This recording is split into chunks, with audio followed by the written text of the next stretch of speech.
जय हिंद साथियों, एक बार मैं फिर से आप सभी का स्वागत करता हूं आपके अपने परिवार शाक्या जी जीके क्लासेस में। फ्रेंड्स, मैं लेके आऊं आपके लिए आरपीएफ का प्रैक्टिस सेट 9 जो मैथ का रहने वाला। दोस्तों सभी की डिमांड पर दोस्तों आज की क्लास के जो क्वेश्चंस हैं वो दोनों लैंग्वेज में देखने को मिलेंगे, इंग्लिश और हिंदी दोनों में देखने को मिलेंगे दोस्तों। ठीक है, क्लास में एक्सपेक्टेड क्वेश्चन जिनकी आने की चांसेस बहुत हैं वो देखने को मिलेंगे, पीवाईक्यू क्वेश्चंस देखने को मिलेंगे दोस्तों। अगर आप चाहते हैं कि आपका मैथ में अच्छा स्कोर है, 35 में से 35 जाए, तो ये क्लास आप लोगों के लिए, जिन स्टूडेंट की मैथ भी वीक है दोस्तों उनके लिए भी बहुत ही इंपॉर्टेंट क्लास है, उनकी मैथ भी स्ट्रांग हो जाएगी डेली देखेंगे तो। ठीक है, इजी टू मॉडरेट रहेगा लेवल क्वेश्चन का, लेकिन मैं तो कहूं आज थोड़ा लेवल है क्वेश्चंस का, तो आप लोगों को भी मजा आएगा सॉल्व करने में दोस्तों। ठीक है, बिना समय गवाए क्लास को स्टार्ट करते हैं। कल हमने प्रैक्टिस सेट 8 कंप्लीट किए थे, हम वहीं से स्टार्ट करेंगे। पहला क्वेश्चन आपकी स्क्रीन पर है, निम्न में से कौन सी संख्या अपरिमेय है? Which of the following is the rational number? बताइए दोस्तों, अगर कंसेप्ट पता है तो इस क्वेश्चन को आप 1 सेकंड के अंदर फोड़ेंगे। रेशनल नंबर क्या होता है दोस्तों? जो P अपॉन Q की फॉर्म में लिखा जाए, मतलब कि परिमेय संख्या क्या होती है? जो P अपॉन Q की फॉर्म में लिखी जाए। जिसको P अपॉन Q की फॉर्म में हम नहीं लिख सकते मेरे वीरों, तो वो आपकी अपरिमेय संख्या होगी, इरेशनल नंबर होगा। देखो ये रूट के अंदर 4/9 है, ये क्या है मेरे वीरों? रूट 4/9 है, ये रूट 4/9 है। जैसे ये रूट से बाहर आएगा दोस्तों तो ये आपको 2/3 देखने को मिलेगा, तो ये तो ऑलरेडी P अपॉन Q की फॉर्म में है, तो ये कैसे हो सकती है अपनी अपरिमेय संख्या? तो ये नहीं होगी। ठीक है, अब आप 4/5 ये भी P अपॉन Q की फॉर्म में, ये भी नहीं होगी हमारी। ठीक है, अब 81 रूट 81 को आप क्या लिख सकते हैं मेरे वीरों? 9 लिख सकते हैं। क्या लिख सकते हैं? 9 लिख सकते हो। इसके नीचे 1 लगाएंगे तो देखो ये भी P अपॉन Q की फॉर्म में बन गई ना। लेकिन ये रूट 7 एक ऐसा प्राइम नंबर है दोस्तों, ऐसी अभाज्य संख्या जो रूट से बाहर नहीं निकलेगी, और यही हमारी अपरिमेय संख्या होगी जो P अपॉन Q की फॉर्म नहीं बनाएगी। आई होप कि कंसेप्ट समझ में आया होगा। यहां पर दोस्तों जो P होता है वो कभी भी 0 नहीं होता है। अगला क्वेश्चन आपकी स्क्रीन पर है, क्वेश्चन 138। अंत तक बने रहेंगे दोस्तों, बिल्कुल जीरो से एडवांस पे लेके जाऊंगा, दावे के साथ कह रहा हूं, मजा आएगा आज क्लास के अंदर। प्रथम 50 प्राकृतिक संख्याओं का योग बताइए आप तो मुझे। The sum of first 50 natural number is. Comment करेंगे जिन्हें मेरे भाई बहनों को जिनको आता है इस प्रश्न का जवाब। आप सभी को पता है दोस्तों, जब भी आपको ऐसा निकालने के लिए बोले सम, तो आपको यही लगाना फॉर्मूला बस, और सॉल्व कर देना क्वेश्चन को। ये फॉर्मूला लगा दो। जब आपको ऐसा बोले प्रथम 50 प्राकृतिक संख्या को योग याद करो, तो आप ये फॉर्मूला लगाइए और क्वेश्चन को सॉल्व करिए। एन का मतलब होता है दोस्तों यहां पर नंबर, और आपको नंबर कितना दिया? 50। ठीक है, अब ये देखो 50 और एन मतलब 50 और प्लस 1 51 होगा, तो मैं डायरेक्ट 51 लिख रहा हूं। ठीक है, और नीचे 2 से भाग कर रहा हूं। चलो वैल्यू टर्मिनेट कर लो, 2 से काटोगे दोस्तों ये 25 बार जाएगा। कितनी बार जाएगा दोस्तों? 25 बार। अब आपको सिर्फ दोस्तों 25 को 51 से गुणा करना है, इसको इससे गुणा करना है। निकाल लो गुणा करके आंसर। 25 से कम 25, 25 की 5 कैरी 2 के बराबर 25 पंचे 125, 125 और 1 126, 25 पंचे हाँ 127। ठीक है, क्योंकि 2 कैरिंग है। ठीक है, तो आपके आंसर क्या है? 1275, ऑप्शन नंबर डी में। ठीक है, 25 से कम 25 की 5 कैरी 2, 25 पंचे 125, 2 127, बिल्कुल सही है। आई होप कि आपको अच्छे से समझ में आया होगा। ठीक है, बढ़े अगले क्वेश्चन की तरफ। चलिए अगला क्वेश्चन आपकी स्क्रीन पर है। अगर आपको समझ में आ गया दोस्तों तो मैं आपको एक क्वेश्चन होमवर्क में दे दूं। चलो होमवर्क में एक क्वेश्चन लिख लो, होमवर्क में ये क्वेश्चन लिख लो। अगर आपको ये क्वेश्चन समझ में आया, होमवर्क में लिखिए अगर आपको ये क्वेश्चन समझ में आया। आप मुझे प्रथम 25 प्राकृतिक संख्याओं का योग बताइए। 25 प्राकृतिक संख्याओं का योग बताइए, उसी फॉर्मूले से फोड़ना संख्याओं का योग। ये क्वेश्चन अगर आपको समझ में आ गया मेरे वीरों, तो इस क्वेश्चन का जवाब कमेंट बॉक्स में देना। सभी भाई बहन कमेंट बॉक्स में इसका जवाब देंगे अगर क्वेश्चन आपको समझ में आया तो। चलिए कमेंट करिए, ये क्वेश्चन मैं आपको होमवर्क में दे रहा हूं। ठीक है, ये क्वेश्चन आपका होमवर्क है। चलिए हमारा अगला क्वेश्चन क्या है? हमारा अगला क्वेश्चन बहुत ही शानदार है। चलिए दोस्तों, अब क्वेश्चन यहां से स्टार्ट होते हैं, बहुत ही इंपॉर्टेंट। ठीक है, यहां से क्वेश्चन बहुत ही इंपॉर्टेंट स्टार्ट हो रहे हैं। वह बड़ी से बड़ी संख्या क्या है जिसे 55, 72 और 123 को विभाजित करने पर शेषफल 3, 7, 6 प्राप्त होता है? बताइए। ये 4 ऑप्शन आपके सामने, इंग्लिश में भी पढ़ लो। What is the largest number which when divided by 55, 72 and 23 leaves remainder 3, 6, 7? Comment करेंगे सभी भाई बहन जिनको आता है। दोस्तों अब ध्यान रखना, जब भी आपको इस प्रकार का क्वेश्चन आता है तो आपके पास जो शेषफल बचता है, जो रिमाइंडर बचता है, उसको उन संख्याओं में से माइनस कर दो। ठीक है, तो यहां पर जैसे संख्या है 55, 55 में से कितना माइनस करना है? 3 माइनस करना है। कितना आएगा भाई? 52 आएगा, 52 आएगा। ठीक है, 52 आएगा। दूसरी संख्या क्या है हमारे पास? 72 है। 72 में से कितना रिमाइंडर माइनस करना है? 7 माइनस करना है। तो भाई माइनस कर लो, 72 में से माइनस कर लो 72 कितना आएगा, 2 करोगे 70 70 65 आएगा दोस्तों, कितना आएगा 65 आएगा, ठीक है। अब आप कर लो 123 में से 6 रिमाइंडर माइनस कर लो, 3 20 17 117 आएगा, कितना आएगा 117। अब आप दिमाग लगाइए यहाँ से, अब आप दिमाग लगाइए वो नंबर कौन सा है दोस्तों जो इन तीनों को विभाज्य कर दे दोस्तों, मतलब निकाल दे दोस्तों। अगर आप 13 को पकड़ लीजिए, हमारा आंसर 13 ही होगा। कैसे होगा 13, देखिए आप ध्यान से समझिएगा कंसेप्ट। 13 को आप 55 से भाग करोगे, 13 एकन 13, 13 दूनी 33 39, 13 चौक 52, 55 में से 52 घटाओगे तो देखो रिमाइंडर भी आपका 3 बच रहा है, बिल्कुल सही है, ठीक है। अब 13 को आप 72 से गुणा करिए, 13 चौक 52, 13 पंचे 65, 65 और रिमाइंडर कितना बच रहा है 7, तो ये भी बिल्कुल सही है हमारा, ठीक है।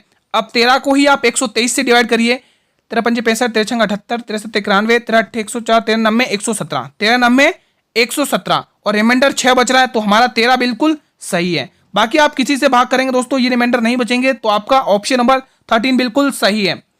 अगला क्वेश्चन आपकी स्क्रीन पर है, क्वेश्चन 140।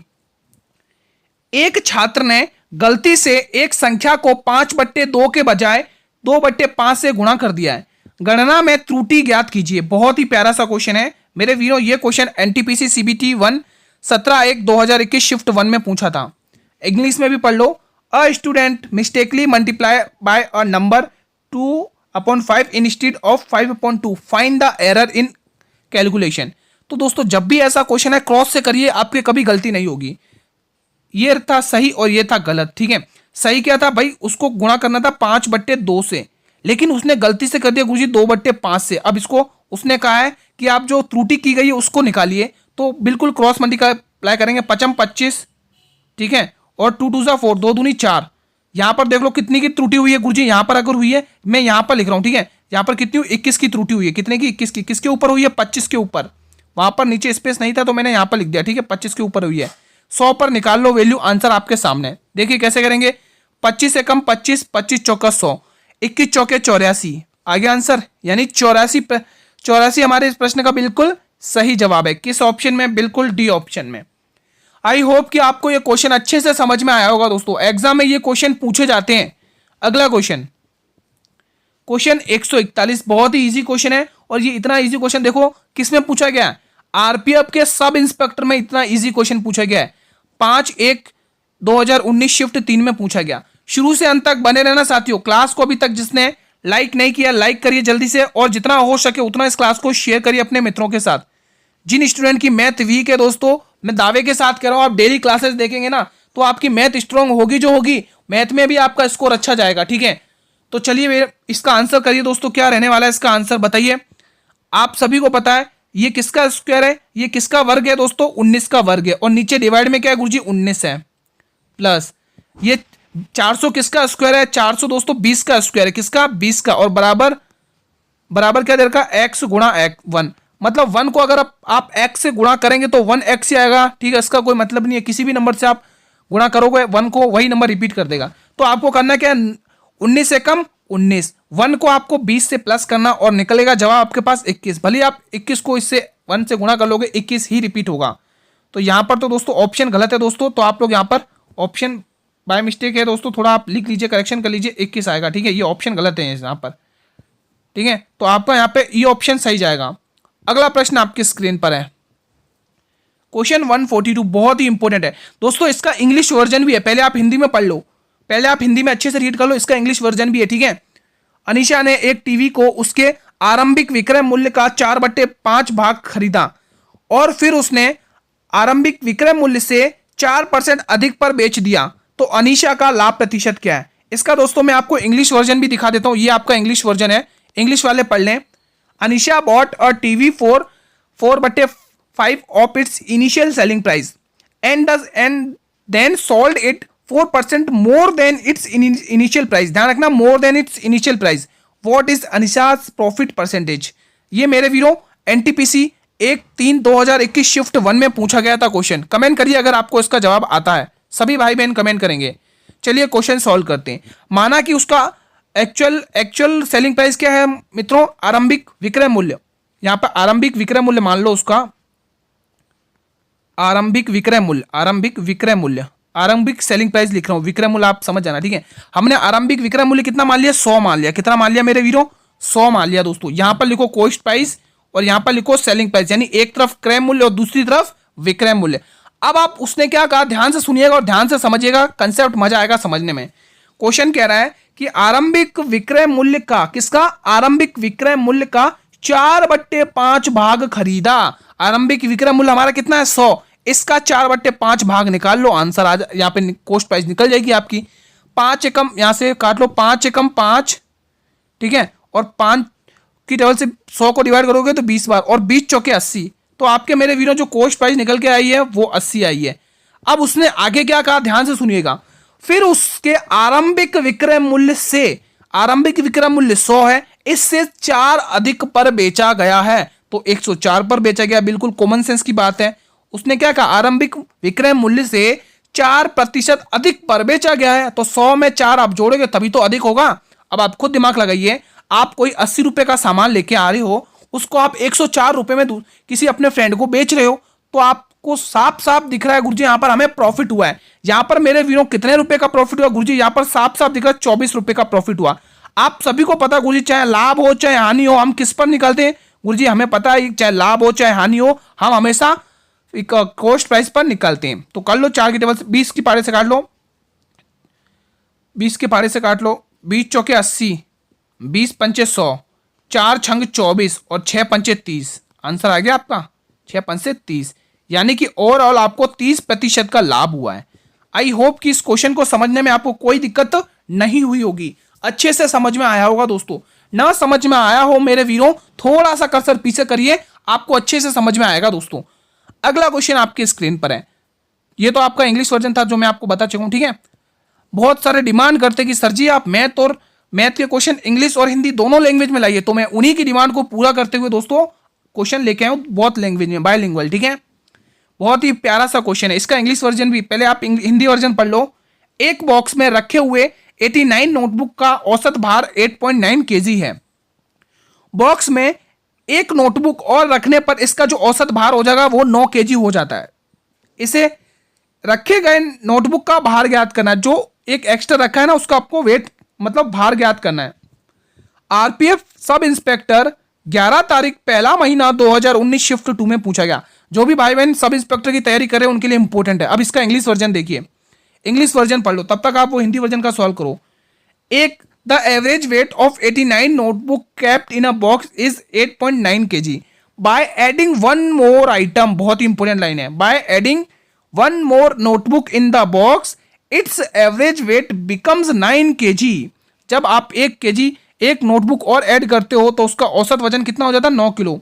तो find the weight of the new notebook, अब आपको न्यू नोटबुक का वेट फाइंड करना है। आरपीएफ सब इंस्पेक्टर 11 तारीख पहला महीना 2019 शिफ्ट 2 में पूछा गया क्वेश्चन है। चलिए सॉल्व करते हैं अब इसको, देखिए ध्यान से समझिएगा। पहले आपके पास नोटबुक कितनी थी, पहले पहला बाहर निकलिए। पहले आपके पास जो नोटबुक थी 89 नोटबुक थी, कितनी थी, 89 नोटबुक्स थी। उनका औसत भार कितना था दोस्तों, 8.9। तो आपको कुल औसत भार यहाँ पे गुणा करके निकाल लो। तो दोस्तों एक बार मान लो यहाँ पर ये जो पॉइंट यहाँ पर है ही नहीं, आपको सिर्फ 89 मल्टीप्लाई 89 दिख रहा है, यानी कि 89 का स्क्वायर दिख रहा है। तो आप सभी को पता है 89 का स्क्वायर क्या होता है मेरे वीरों, 7921, ठीक है। ये इसका क्या होता है, स्क्वायर होता है, मतलब मल्टीप्लीकेशन होता है। अब आपको देखो यहाँ पर एक के बाद पॉइंट है तो पीछे से आप भी एक के बाद पॉइंट लगा दीजिए, तो आपके पास कितना दिख रहा है, 792.1 दिख रहा है। कितना दिख रहा है, 792.1 दिख रहा है दोस्तों, ठीक है। ये पॉइंट है बीच में, यहां पर मैं पॉइंट सही से लगा देता हूं, ये पॉइंट है दोस्तों, ठीक है। यहां पर आप नोट करिएगा दोस्तों, ये आपके यहां पर पॉइंट है, ठीक है। मैं यहां पे लिख देता हूं सही से, ये आपके यहां पर क्या लगा हुआ दोस्तों, यहां पे पॉइंट लगा हुआ है, ठीक है। हमने ये निकाल दिया। अब आपको वो क्वेश्चन क्या बोला ध्यान से समझिए, ये लाइन अच्छे समझ में। अब आगे देखिए, यहां से पढ़िए। बॉक्स में एक नोटबुक और रखने पर, पहले कितनी नोटबुक थी, 89 थी। अब एक नोटबुक और रखेंगे तो नोटबुक कितनी हो जाएंगी, 90। बिल्कुल सही बात है गुरुजी, 90। एक नोटबुक रखने पर औसत भार 9 kg हो जाता है, यानी कि 9 किलो और बढ़ जाता है। सभी का औसत 9 किलो बढ़ जाता है, करके देख लो। 90 90 81, ये आ गया भाई 810, ठीक है, 810 आ गया।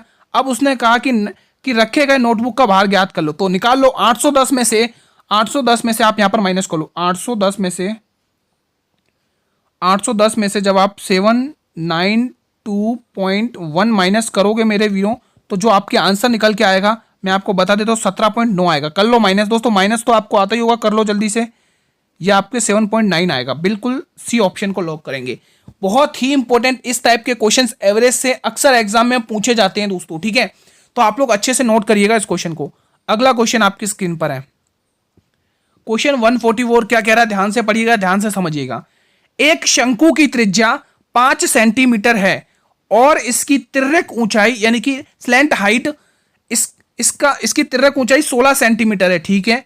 इसका कुल पृष्ठीय क्षेत्रफल क्या होगा? अगर आपको पता है कि शंकु का कुल पृष्ठीय क्षेत्रफल क्या होता है तो आप इसको 2 सेकंड के वितिन मतलब 5 सेकंड के अंदर फोड़ सकते हैं, ठीक है। इंग्लिश में देख लो, the radius of a cone is 5 centimetre and its slant height is 16 centimetre, what will be its total surface area. यानी कि कुल पृष्ठीय क्षेत्रफल शंकु का, भाई कुल पृष्ठीय क्षेत्रफल शंकु का क्या होता है आप सभी को पता होना चाहिए दोस्तों।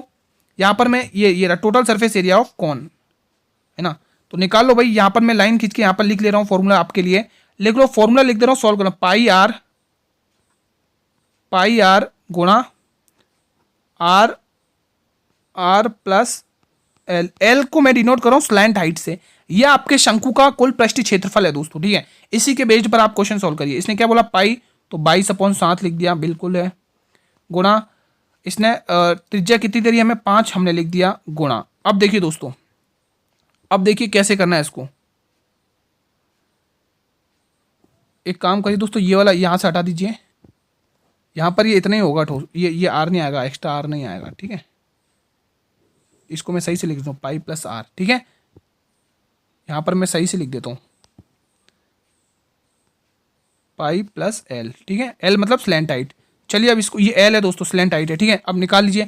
हमने देखो 22 लिख दिया, 22/7, पाई की वैल्यू लिख दी, त्रिज्या की वैल्यू लिख दी। अब हमें 5 प्लस स्लैंट हाइट 16 दे रखी है। अब ये इसको तोड़ोगे दोस्तों तो आपको कुछ ये ऐसा दिखेगा। अब पूरा सॉल्व करेंगे, ठीक है।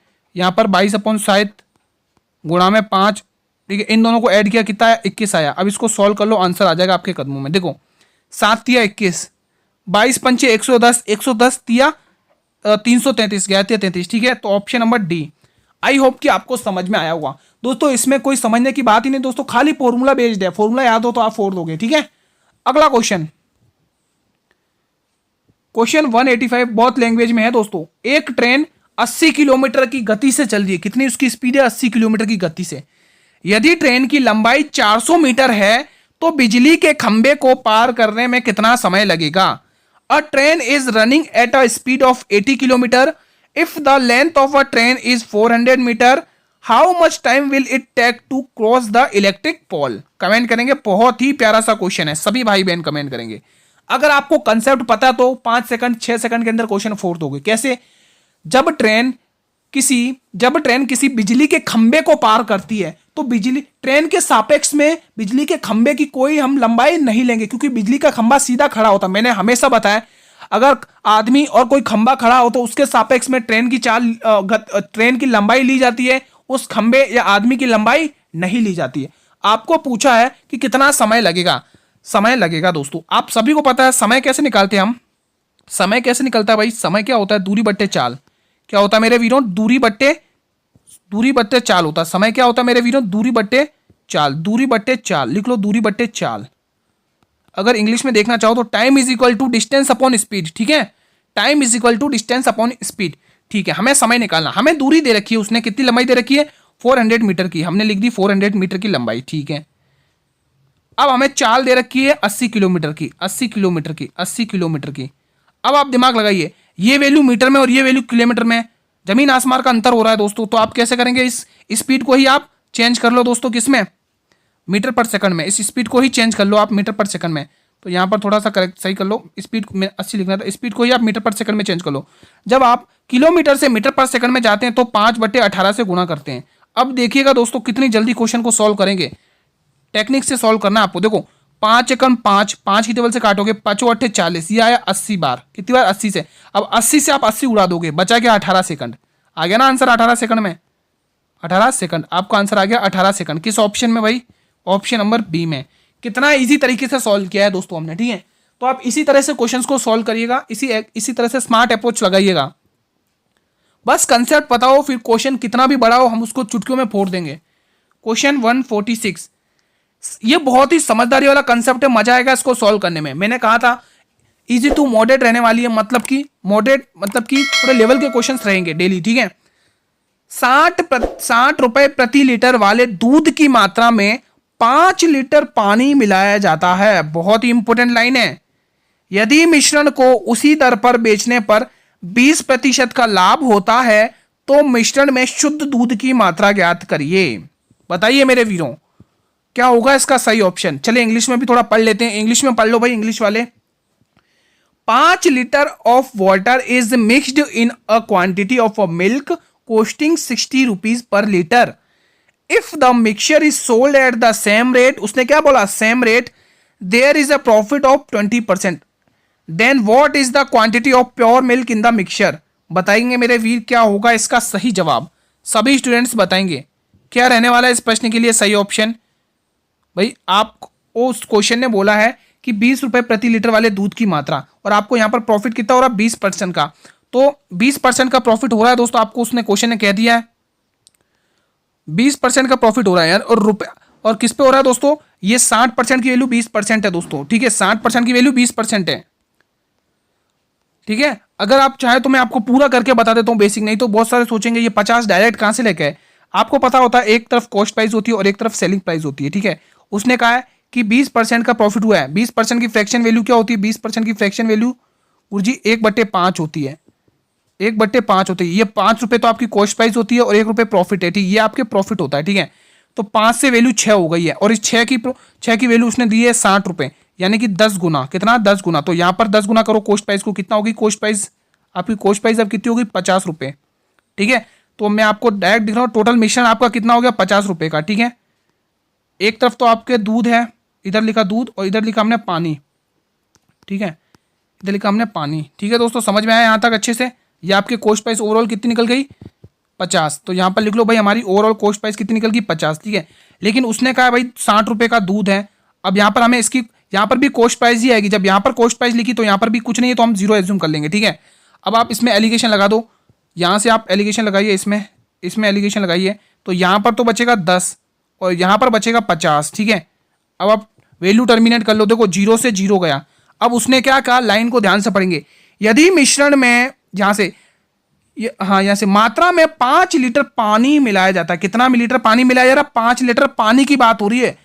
5 लीटर मिल्क वाटर एडेड, तो देखिए यहां पर आपको कितना मिल्क मतलब पानी है भाई 1 लीटर ऐड है, तो उसने कहा 1 लीटर नहीं 5 लीटर है, यानी कि 1 लीटर की वैल्यू 5 है, तो लगभग यहां पर 5 गुना हो गई। तो आपको पूछा क्या है, तो शुद्ध दूध में दूध की मात्रा पूछिए, तो इसकी वैल्यू पूछिए, तो इसको भी 5 से गुणा करेंगे तो आंसर आएगा 25 लीटर। कितना आएगा भाई 25 लीटर। किस ऑप्शन में, ऑप्शन नंबर बी में। आई होप कि समझ में आया वो कंसेप्ट, ठीक है। ये प्रोसेस पता है मैंने आपके लिए फालतू में करी है दोस्तों, है ना। इस प्रोसेस को आपको इस प्रोसेस को कम करते हुए आप अपना टाइम बचा सकते हैं, ठीक है। आप डायरेक्ट आप ऐसे करते 160/120% गुणा 100, इस प्रोसेस को करते ही नहीं, ठीक है। ये मैंने बेसिक से बताया ताकि मेरे किसी भी स्टूडेंट को कोई डाउट नहीं हो कि ये वैल्यू 50 कहां से लेके आए गुरुजी, ठीक है। चलिए अगला क्वेश्चन, ये इंग्लिश वर्जन था आप कर चुके हैं। अगला क्वेश्चन आपके स्क्रीन पर, क्वेश्चन 147। क्वेश्चन क्या कह रहा है, 11 संख्याओं का औसत 21 है। यदि प्रत्येक संख्या में 3 जोड़ दिया जाए तो नया औसत क्या होगा। विद इन 1 सेकंड, 1 सेकंड का आंसर है। हाँ दोस्तों पॉसिबल है, ये 1 सेकंड का आंसर है। कब, जब आपको कंसेप्ट पता हो। मैं डेली दोस्तों क्लास डेली लेता हूं, मैं सभी वीडियो को डेली कंसेप्ट वाइज क्लास कराता हूं, है ना। अगर मैं फटाफट से प्रैक्टिस करा दूं तो मेरा क्या मतलब है क्वेश्चन लाने का। मेरा मोटिव ये रहेगा दोस्तों, मैं डेली हर एक स्टूडेंट मेरे लिए बराबर है। जिन स्टूडेंट को मैथ बिल्कुल भी नहीं आती, जिनकी वीक है, वो चाहते हैं कि उनका स्कोर अच्छा हो, तो मेरे लिए सब स्टूडेंट बराबर, मैं बेसिक से एडवांस तक ले जाऊंगा, ठीक है। इंग्लिश में देख लो, the average of 11 number is 21 if 3 is added to each number what will be the new average. अब कंसेप्ट यहां पर लिख लेना या नोट कर लेना या स्क्रीनशॉट ले लेना। मैं क्या कह रहा हूं ध्यान से सुनना। अगर आप प्रत्येक संख्या में कितना भी जोड़ो, घटाओ, गुणा करो या भाग करो, तो अगर जैसे कुछ भी करो तो वो आपका औसत के साथ भी वही चीज घटित होगा। मैंने क्या कहा, अगर हम किसी संख्या में 3 जोड़ रहे हैं तो आप औसत में भी 3 जोड़ोगे। अगर आप किसी संख्या में 3 का भाग दे रहे हो तो औसत में भी 3 का भाग दोगे। अगर आप किसी संख्या में 3 का गुणा कर रहे हो तो औसत में भी 3 का गुणा करोगे, अगर आप किसी संख्या में 3 घटा रहे हो तो औसत में भी 3 घटाओगे। लेकिन उसने कहा है कि हम उस संख्या में, प्रत्येक संख्या में 3 जोड़ रहे हैं तो औसत में भी 3 जोड़ दो भाई। मजा आ गया भाई गुरुजी, मजा आ गया इस क्वेश्चन को सॉल्व करने में। कंसेप्ट भी मस्त था दोस्तों, ऑप्शन बी। ठीक है, अगर वो यूं बोलता कि 3 हम घटा रहे हैं तो आप घटा के आंसर 3 कर दे, 18 3 21, 18 आंसर टिक करते। समझ में आया दोस्तों मैंने क्या कहा? अगर वो यूं कहता है कि 3 से विभाजित कर किया जाता तो नया औसत क्या होगा, तो 7 आता, 3 7 21। ठीक है, मतलब कि प्रत्येक संख्या में आप कुछ भी करोगे वही चीज आपको औसत के साथ करना है, बस मेन मोटिव 100 की एक बात। ठीक है, अगला क्वेश्चन आपकी स्क्रीन पर है। समझ में आ रहा हो तो क्लास को लाइक कर दें दोस्तों एक बार जल्दी से। क्लास समझ में आ रही तो क्लास को लाइक कर दो दोस्तों, जल्दी से जाइए क्लास को लाइक करेंगे। और जितने भी मेरे भाई बहन क्लास को देख रहे हैं शेयर जरूर करेंगे, शेयर जरूर करना अपने मित्रों के साथ। ठीक है, क्वेश्चन 148, 6400 रुपए पर 25% की वार्षिक दर से 3 वर्षों का चक्रवर्ती ब्याज ज्ञात करिए। What is the compound interest on 64,000 rupees at 25% per annum for 3 year. Comment करिए। आपको सब पता होगा तो एक तरफ तो आपके मूलधन होता है, प्रिंसिपल होता है, और एक तरफ आपके मिश्र धन होता है, अमाउंट होता है। ठीक है, 25% की फ्रैक्शन वैल्यू आप सभी को पता होगी, भली बात ही गुरुजी आप रोज बताते हो, हमें पता चल गई है, 1/4 होती है। बिल्कुल सही बात है। कितनी होती है मेरे वीरों? 1/4 होती है। ये जो नीचे होता है ये क्या होता है दोस्तों? आपके मूलधन होता है। मैं बिल्कुल बेसिक से कराऊंगा, ये मूलधन है, और ये आपका जो 1 रुपये निकलेगा वो आपका ब्याज निकल कर आएगा। ठीक है, उसने क्या है 25% चक्रवर्ती की दर है, 25% दर है, यानी कि आपकी कोई चीज 4 रुपए की है, उसको आप 1 रुपये पे ब्याज पर दे रहे हो तो 5 रुपए की हो गई। उसने कहा था ये प्रोसेस 3 सालों के लिए है, तो 3 का क्यूब करो, 3 का क्यूब कर लो भाई। ठीक है, अब आप करेंगे 3 का क्यूब 4 में 3 का क्यूब क्या होता है? 4 का क्यूब क्या होता है? 64 होता है गुरुजी। बिल्कुल सही बात है, आपका मूलधन 64 आया, और मिश्रधन कितना आया? अमाउंट कितना आया? 125 आया। मूलधन मतलब प्रिंसिपल, मिश्रधन मतलब अमाउंट। आपका मूलधन 64 रुपए आया, और वो कह रहा नहीं भाई मूलधन तो आपका 6400 है, 6400, यानी कि मेरे वीरों 64 की वैल्यू 6400 दे रखी है, 6400 दे रखी है। इस 64 की वैल्यू कितनी दे रखी है? मैं एक बार सही से लिख देता हूं। इस 64 की वैल्यू उसने कितनी दे रखी गुरुजी? आप हमें 6400 रुपए दे रखी। कितनी? 6400 रुपए। अगर आप देखो तो दोस्तों यहाँ पर कितना हो रहा है? 64 एकम 64, यानी 1000 गुना हो रहा है। कितना हो रहा है भाई? 1000 गुना। और आपको उसने पूछा, आप तो मुझे ये सब छोड़ो, मुझे ब्याज बताओ, ब्याज। ठीक है, ब्याज भी बताएंगे। यहाँ पर कितने का ब्याज मिल रहा है? 64 से 125 पर जाने पर कितने का ब्याज मिल रहा है? निकाल लो भाई, 125 में से 64 घटा के कितने का ब्याज मिल रहा है गुरुजी? 1 बचेगा, 12 में से 6 घटाएंगे, 61 रुपए का ब्याज मिल रहा है। तो 61 को 1000 से गुणा कर लो, आंसर आपके कदमों में। गुरुजी ये क्या बात कर दी? 6100 आंसर आ गया हमारा, बिल्कुल ऑप्शन नंबर सी। समझ में आया दोस्तों कैसे किया इस क्वेश्चन को? ठीक है, बहुत ही इजी था, आई थिंक सभी बच्चों को समझ में आ गया होगा। अगला क्वेश्चन देख लेते हैं, बहुत ही प्यारे तरीके से, बहुत ही इंपॉर्टेंट क्वेश्चन, क्वेश्चन 149। ये दोस्तों आपके होमवर्क का क्वेश्चन है। अगर आप चाहें तो इसको करना चाहें तो कर भी सकते हैं दोस्तों, इजी क्वेश्चन है। एक मैं करवा देता हूं और एक आप होमवर्क में कर लेना दोस्तों। आज हमने कुछ थोड़ा ज़्यादा ही फास्ट कर लिया क्वेश्चन को। ठीक है, चलिए कोई बात नहीं। ये मध्य अनुपात ज्ञात करिए। मध्य अनुपात कैसे ज्ञात करते हैं दोस्तों? बताइए, किसी को पता हो तो कमेंट करिए दोस्तों। 2 क्वेश्चन मैं आपको होमवर्क में दे दूं क्या आज? 2 क्वेश्चन मैं आपको होमवर्क में दे दूं?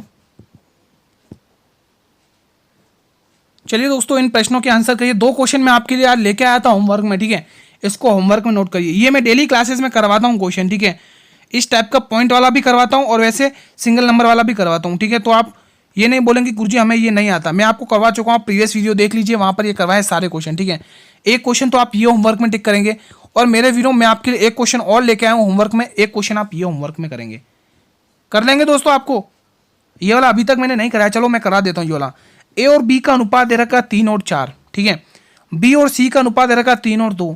तो आपको ए बी सी का अनुपात क्या होगा बताइए? यहाँ पर तो अभी आपको ऑप्शन में दे रहे हैं। ठीक है, मैं अभी आपको एक विदाउट ऑप्शन दूंगा, वो आपको होमवर्क में क्वेश्चन और दूंगा। ठीक है, पहले मैं ये सिखा देता हूँ कैसे करना। ठीक है, जो भी मेरे भाई बहन बिगनर्स हैं उनको ये समझ में अच्छे से आ जाएगा। देखो, आपको ए बी सी का एंड में पूछा, तो आप ए बी और सी अनुपात, इसको 2-3 तरीके से आप कर सकते हैं, जो तरीका आपको अच्छा लगे। ठीक है, 2-3 तरीके से आप कर सकते हो। देखो, एक तरीका यहाँ पर बताऊंगा, एक तरीका, 2 तरीका बता देता हूँ। देखो, उसने ए और बी का अनुपात 3 और 4 दिया है, हम 3 और 4 लिख देंगे। उसने ए और बी का अनुपात 3 और 4 दिया। ठीक है, उसने कहा बी और सी का 2 और 3 है, बी और सी का 2 और 3, बी के नीचे बी लिखो 2 और ये 3, ठीक है।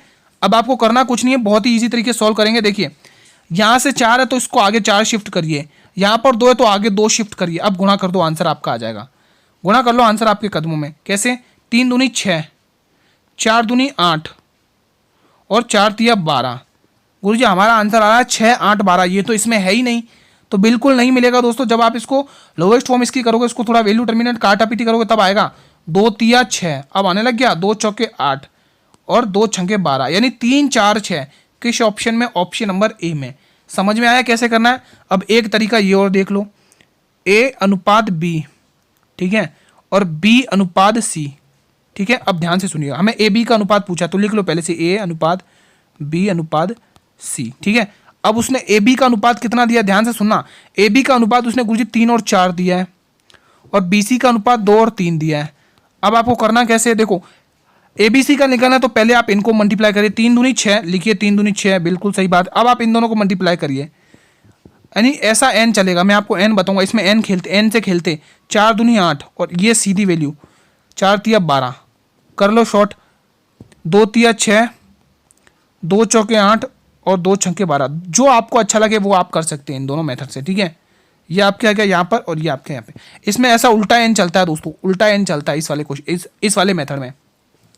समझ में आया? 2 टाइप के क्वेश्चन मैंने बता दिए हैं। अगर आपको समझ में आया तो सभी भाई बहन मेरे इन दोनों टाइप से एक क्वेश्चन करके देंगे होमवर्क में, दोनों टाइप से एक क्वेश्चन करके देंगे होमवर्क में। चलिए इन दोनों टाइप से आप होमवर्क का क्वेश्चन नोट करिए, वो दोनों टाइप से आप करोगे, ठीक है, जिस टाइप से मैंने बताया। एक क्वेश्चन होमवर्क नोट कर लो, एक क्वेश्चन होमवर्क में नोट।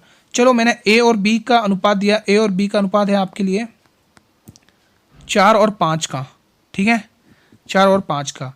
बी और सी का अनुपात में दे रहा हूं यहां पर आपको, अच्छे से बी और सी का लिख लो, बी और सी का अनुपात लिख लो 6 और 7। तो मुझे आप यहां पर सभी भाई बहन ए अनुपात बी अनुपात सी का वैल्यू निकाल कर बताएंगे क्या आएगा दोस्तों। ये विदाउट ऑप्शन है, ये क्या मैं इसमें ऑप्शन नहीं दूंगा, आप लोग बिना ऑप्शन के करके देंगे दोस्तों। ये क्वेश्चन होमवर्क का आपका, ठीक है, ठीक है दोस्तों, ये क्वेश्चन आप होमवर्क में देंगे। एक क्वेश्चन और लिख लो होमवर्क में, क्योंकि अब मैं आपको थोड़े से होमवर्क क्वेश्चन दूंगा प्रैक्टिस के लिए, तभी सही रहेगा, ठीक है। होमवर्क में एक क्वेश्चन और लिख लो, होमवर्क में, होमवर्क में। और होमवर्क के क्वेश्चन आप सभी भाई बहनों से रिक्वेस्ट है जरूर करना, ये आप लोगों की तैयारी के लिए ही है, ठीक है। 2 संख्याओं का गुणनफल, गुणनफल दे रखा है 2 संख्याओं का मैंने आपको, गुणनफल प्रोडक्ट ऑफ 2 नंबर इज, 2 संख्याओं का गुणनफल, 2 संख्याओं का गुणनफल दे रखा है मैंने। एक काम करिए, आप ऐसे मत लिखिए, इसे ऐसे लिखिए, बेस्ट रहेगा, ऐसे लिखिए, ठीक है। पूरा शॉर्ट में कराऊंगा तो आप लोग जल्दी से टिक करके आ जाएंगे, ठीक है। एग्जाम के पॉइंट ऑफ व्यू से इंपॉर्टेंट है, आप प्रीवियस ईयर के पेपर देखिए, इसी टाइप से क्वेश्चन पूछे गए। एलसीएम मैंने आपको दिया है, एलसीएम जिसको आप लेसेपे कहते हैं, एलसीएम है भाई 80, ठीक है। और एचसीएफ दे रखा मैंने आपको 25, ठीक है। और एक संख्या दी है, फर्स्ट नंबर मैंने आपको दिया, फर्स्ट नंबर मैंने आपको दे रखा, एक नंबर दे रखा मैंने, फर्स्ट संख्या, फर्स्ट नंबर दे रखा मैंने आपको, फर्स्ट नंबर दे रखा मैंने 40, ठीक है। आपको सेकंड संख्या निकालनी है, यानी दूसरी संख्या निकालनी है, सेकंड संख्या निकालनी है, दूसरी संख्या आपको निकालनी है। ये क्वेश्चन आपके एग्जाम में पूछे गए, आप प्रीवियस ईयर पेपर देखिए। ये क्वेश्चन मेरे सभी भाई बहन होमवर्क के तौर में ये कंप्लीट करेंगे दोस्तों, ठीक है।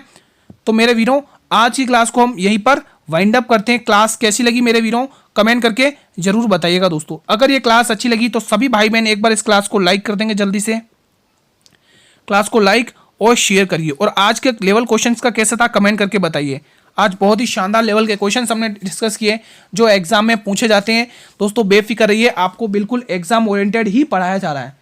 अगर आप लोग को क्लास अच्छी लगी या चाहते हैं डेली ऐसी क्लास मिले तो पहले आप लोग जल्दी जाइए इस चैनल को सब्सक्राइब करिए दोस्तों, जितने भी नए विजिट कर रहे हैं, ठीक है। चैनल को सब्सक्राइब कर लो और बेल नोटिफिकेशन को प्रेस कर लेना, ताकि मैं जब भी क्लास नई लेके आऊं तो यूट्यूब सबसे पहले नोटिफिकेशन आपको ही प्रेफर करेगा दोस्तों, ठीक है।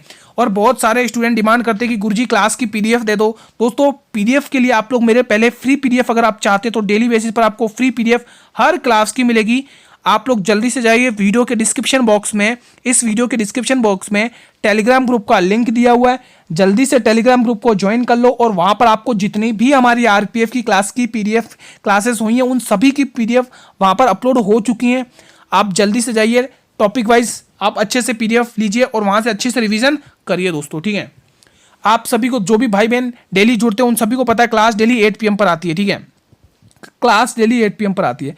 देखो दोस्तों, अगर आपको मैथ में अच्छा स्कोर करना है ना, तो सबसे पहले आप लोग अपनी कैलकुलेशन पर, सबसे पहला मैथ्स में अब अच्छा स्कोर करने का सबसे पहला सोर्स होता है कि आप अपनी कैलकुलेशन अच्छे से करिए। पहले आप कैलकुलेशन पे रोज आप लोग 15 से 20 मिनट कैलकुलेशन को दीजिए। कैलकुलेशन आपकी स्ट्रांग होते ही आप उन कैलकुलेशन जैसे स्ट्रांग हो जाएगी उसके बाद आप कंसेप्ट पर मेहनत करिए।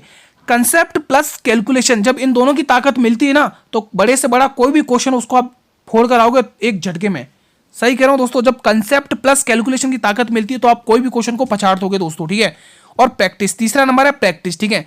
फर्स्ट आपको क्या करना है, कैलकुलेशन मजबूत करना है, दूसरा कंसेप्ट पे मेहनत करनी है और तीसरी प्रैक्टिस पे। जितनी प्रैक्टिस उतना अच्छा रिजल्ट, ठीक है। तो मैथ की यही खासियत है दोस्तों, मैथ तभी इंप्रूवमेंट होगी, प्रैक्टिस सबसे पहले, कैलकुलेशन, प्रैक्टिस और आपकी जो आप डेली बेसिस पर करोगे प्रैक्टिस वो, और आप अभी मैंने आपको बताया कि आप कंसेप्ट मजबूत करें, ठीक है।